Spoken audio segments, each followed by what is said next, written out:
Hello everyone and welcome back to Silicon Sounds, audio for the rest of us. Today I have another Myer Audio IEM to review. I just recently did a review on the SL224, which I loved. Detail monster. If you're into detail, precision, that's the one for you. Only lacking was potentially a little bit of sub-bass impact. That being said, the bass quality was still exceptional. Today we have one that's lower down in the product range, at least with respect to pricing. This is the Myer Audio Sliivo SLA3. I would like to title this review as Fun Yet Musical. Hot on the heels of my Myer Audio Sliivo SL224 review, I've in for listen the SLA3 model. Now, if you haven't heard of Myer Audio, now I can just tell you all folks it's a shame. I found the two IEMs that I listened to from them to be impressive. The SL224 and here the SLA3. For 75, I can't even really say that. The SLA3 brings to the table 75+% of the performance of the SL224 at less than half the price. Very impressive. This is not to say that the SL224 is not worth it. They're different enough. It's not just a price thing, but they're different enough. The SLA3 at the time of this review retails for $104 USD versus the $250 or so for the SL224.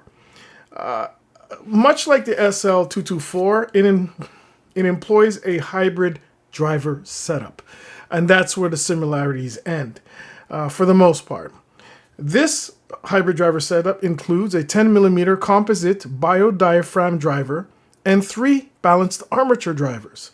With respect to the balanced armature drivers, the SLA3 employs a pair of dual Knowles balanced armatures and 1 customized driver. The drivers all reside in a precise 3D acoustic chamber that is designed to maximize their individual performance. Again, all held together with some type of crossover network, I'm sure. Having just previously listened to the SL224 and the opportunity to compare them directly came about, I have them both. I came away very impressed with the SLA3. It does not give much ground to the SL224, even besting it in one metric. And that metric, not to keep you waiting, is bass impact. If anything, it's a more fun SL224. Not that the 224 wasn't fun. That was a vibrant sounding, really alive sounding IEM. But I would say that the SLA3 does have less refinement overall than the SL224. But I will tell you that competitors in the hot $100 range for IEMs should take notice of the SLA3 and what it brings to the table. It's easy to drive, but as usual, I always recommend a more capable source to extract the best performance from an IEM, and this includes such a high-performing IEM as the SLA3. Tuning-wise, the SLA3 has on offer a moderate V-shape with a sub-bass prominence, but enough treble sparkle and extension to balance things out really nicely and make a more musical yet fun sonic environment. Specs: impedance 40 ohms, sensitivity 107 decibels.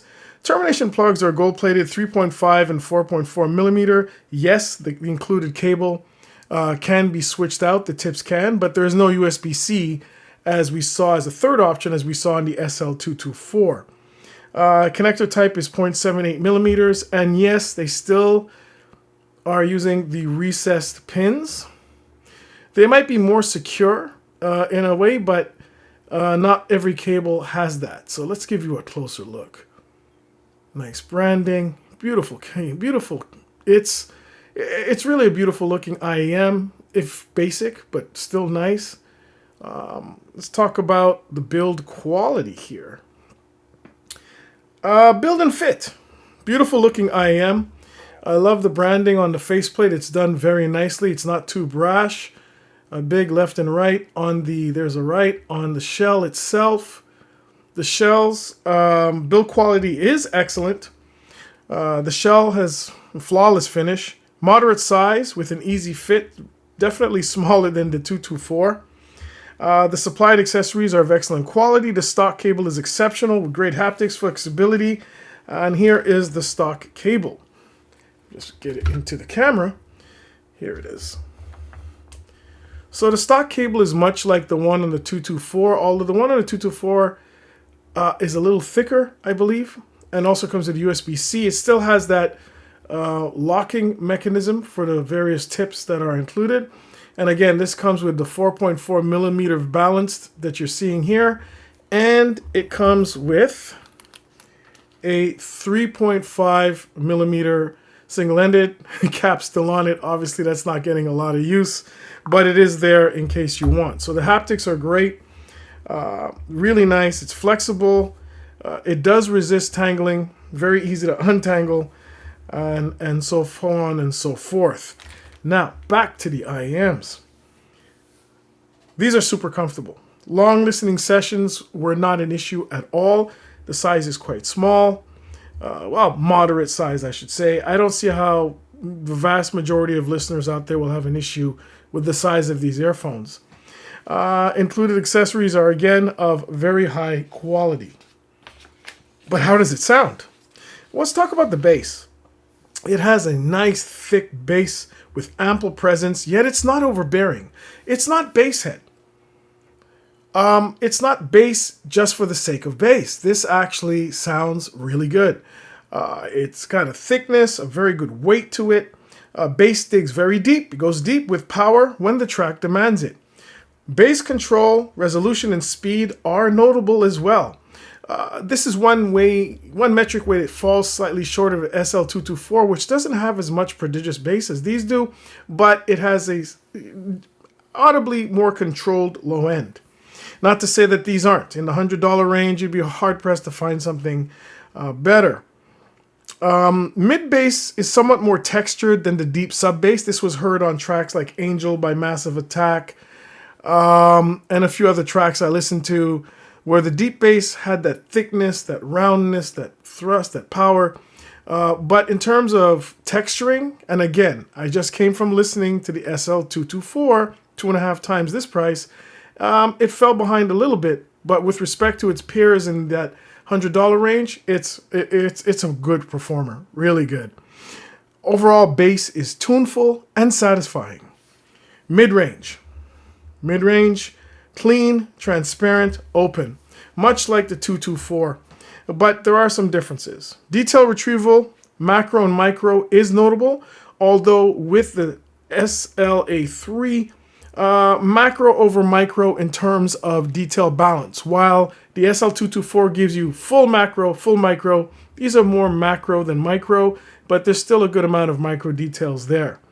Mid-range has a warmth that is soothing. Another difference from the 224, which I did mention lacked a touch of warmth. These have it.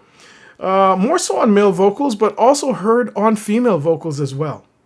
Pleasing timbre and balance. The upper mid-range is elevated. There is a pinna gain, but there's no harshness noted. Note weight is also very good. Pinna gain is just above moderate with no harshness or sibilance noted.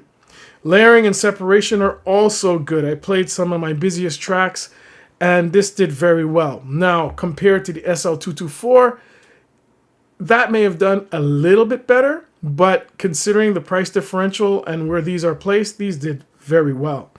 In terms of vocal textures, the listener can easily hear the vocal textures, the emotion coming from the vocalist. And the added warmth from male vocals makes it even more inviting. Treble is well extended, ample treble energy. Detail retrieval is good, very good here as well. Ample sparkle and air are present. Treble complements the bass, balancing out the sound because of its sub-bass output. And again, the SLA3 does have a sub-bass over mid-bass in terms of prominence.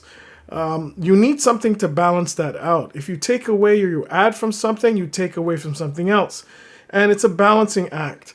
The SLA3 does it very well. There's enough treble energy here to balance that out and make it more of a fun but musical sonic presentation as opposed to a bass heavy one. So definitely well done and well tuned. The overall sound can be described as being vibrant with good clarity top to bottom. The treble, making for a fun yet musical listening experience, tempers the elevated sub bass to even things out. Even on busy tracks, the SLA3 could keep all the musical elements in their place. While not as impressive as the more expensive SL224 in this regard, the SLA3 more than represented itself. You could really break it down like this all the way and say the SLA3 sound is fun, yet still very musical. Imaging and soundstage. Moderate size open soundstage. This differs again from the SL224, which has a more vast soundstage with more space between the instruments. Still, the SLA3 did offer a really good account of itself. Instrument placement is accurate and pinpoint. Dimensions are moderate with adequate space around the instruments. The presentation of dimensions is natural. Layering and instrument separation are notable here. It keeps the soundstage from sounding collapsed, which definitely is not the case with the two Myer Audio I've had. And the SLA3 definitely does not feel any way, shape, or form as if it's constrained or you're listening from music to music, I should say, in a box. Good technicalities here all around, which really adds to a more enjoyable listening experience. Versus the Myer Audio SL224, which I've just recently reviewed. I'll break it down like this. The SLA3 has more bass energy and grunt than the SL224, but does fall behind on other metrics, not all of them. Between these two IEMs, it's really about the fun, technical. Here we have SLA3 fun and technical versus the detailed beast technical, which is the SL224. Choose your poison. Each sounds great in its own right, yet differ enough that one could not push the other aside.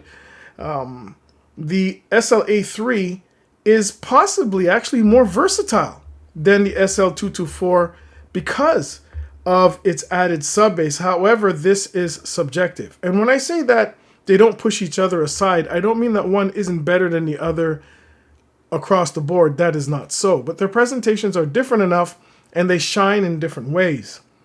The SL224 is a detail monster and more open sounding, yet both are still keepers.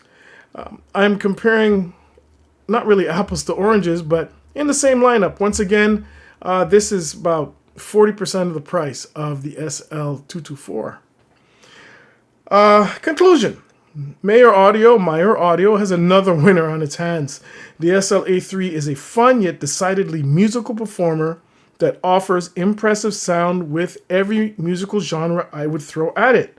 At an asking price of $104, it definitely has put others on notice. Money is money, and not everybody, to many people, $100 is a lot of money. $10 is a lot of money. But in terms of what's out there now, for example, if I can remember the Celeste, what is the one that I had? I can't even remember. The AAW Z02, which is more expensive. This trumps that. Absolutely. The Mimosa, very good IEM, has a lot in common with the SLA3, but a slightly more recessed mid-range. I would say that everybody else has been put on notice. They have a winner here. And it's incredible that I haven't had a big exposure to Myer Audio, and hopefully I'll be able to listen more of their products moving forward. But this, the Myer Audio Sliivo SLA3, gets a definite recommendation. Thanks again for watching the reviews here on Silicon Sounds, and we'll see you soon from, once again, Silicon Sounds, audio for the rest of us.